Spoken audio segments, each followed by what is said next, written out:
Hi, I'm Julia. I'm going to take a question today from a commenter named Katie Hartman. Katie asked about an infamous ethical thought experiment, which was originally proposed by a philosopher named Judith Jarvis Thomson. It's colloquially known as the transplant problem, and it goes like this.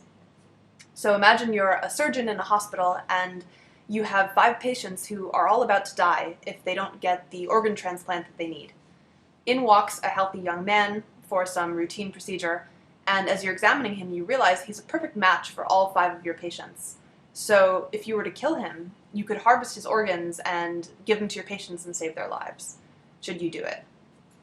And typically it's stipulated that there's no way that you could be blamed for the murder of this young man. I think the original reason was that he was passing through town and there's no way his death could be traced back to you. But I like to change it and stipulate instead that there's some plausible medical excuse you could give for why, say, his heart stopped in the middle of the examination, and you could be certain that everyone would believe you, so not only would you not be accused of the murder, but society wouldn't even know that a murder had taken place.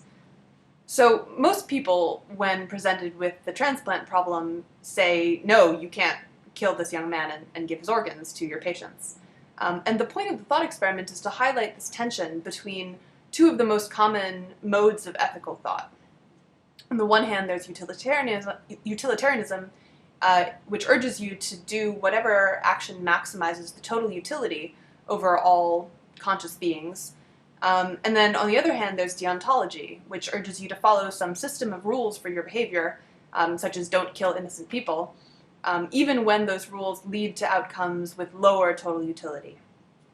And the point of the transplant problem is that killing the young man would actually be the moral thing to do from a utilitarian perspective, because only one person would die instead of 5 people.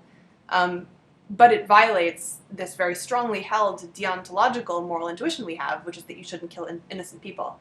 And for most people, killing the young man would be is sort of self-evidently morally wrong.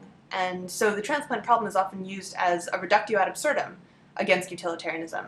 In other words, pure utilitarianism leads to absurd results like this, therefore pure utilitarianism can't be correct. So there's a few things to point out about this case.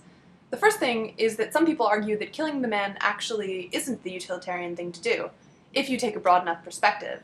So the reason being, even if murdering this guy is justified now because of the lives it would save, allowing yourself to actually commit murder would reduce your taboo against murder. It would desensitize you to the extent that you'd be more likely to commit murder in the future in cases when it wasn't justified.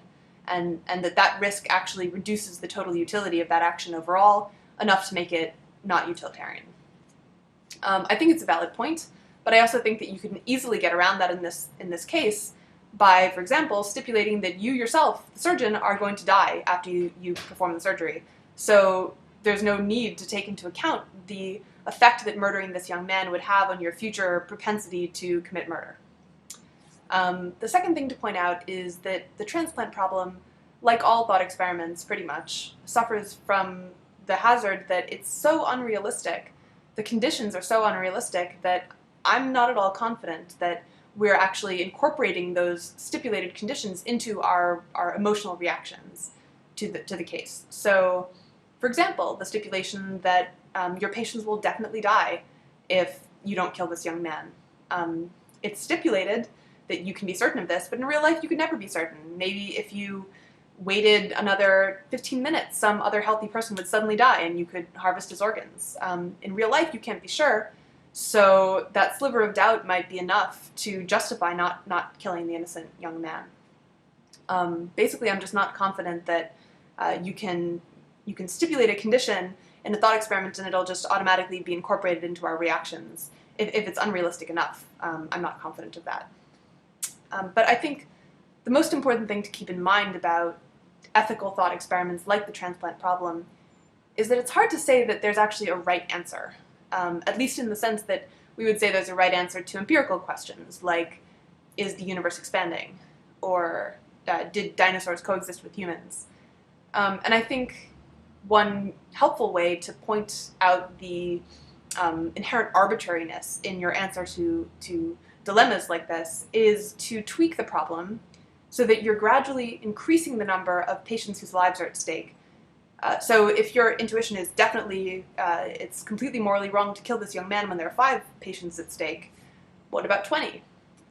What about 1,000? What about the entire population of the United States of America? And as you increase the number of lives at stake, eventually, for most people, there's some threshold at which they're willing to say, okay, in this case, I guess, you should kill the young man and save X number of people. One important side note, I think there's an important difference between what you personally would do in a stipulated situation and what you wish someone would do in that situation. I think there are probably a bunch of examples in which there's some action that we feel is the morally right thing to do, but if we personally were in that situation, we would be either too scared or too squeamish to actually do it. So I think it's important to separate out what you would do from what you wish someone would do in that case. Anyway, so as you increase the number of lives at stake, how do you justify the particular threshold that you pick for when suddenly the balance tips and now it's morally all right to kill this man? At 20, at 100, at 1,000, at the entire world's population? Eventually what happens is that your discomfort at the idea of killing an innocent person is sufficiently outweighed by your discomfort at letting X number of innocent people die. But there's no reason to expect that threshold, when your discomfort suddenly flips, will be the same as another person's threshold. And there's also no reason to expect that it'll be the same for you here, now in this mood, with you at another time in a different mood. So I think that helps sort of illustrate the inherent arbitrariness that you can never really get rid of in trying to answer a question like this, and it helps you not expect, it helps you learn to not expect there to be an objectively right answer to moral dilemmas like this. This is actually one reason why I've sort of lost interest in, or I've lost a lot of the interest that I once had in exploring these ethical paradoxes and thought experiments. Because the point of these thought experiments is supposed to be to highlight a contradiction between 2 or more of our ethical intuitions, like the intuition that you should try to maximize total utility and the intuition that you shouldn't kill innocent people. It's supposed to be interesting and paradoxical that we have these contradictions in our ethical systems. But once you actually recognize how our ethical intuitions developed, that they developed in this very haphazard and ad hoc manner, then it no longer seems at all surprising that there would be contradictions. So, by contrast with our system of mathematics, as we add additional theorems, we check to make sure that they're consistent with the theorems we already have, and that's why that's how we keep our system of math remaining consistent within itself. But as our ethical intuitions evolved over millions and millions of years, it's not like there was anyone checking as each new intuition slowly developed to make sure that it was consistent with the previous ones. So there's no reason to expect it to be internally consistent now.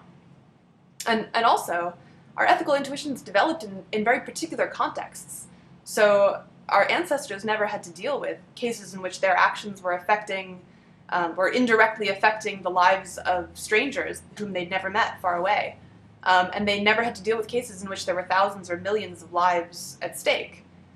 So I just don't see any reason to expect our intuitions that evolved in ancestral environments millions of years ago to still give us sensible answers in cases that are sufficiently different from the cases that the intuitions evolved in.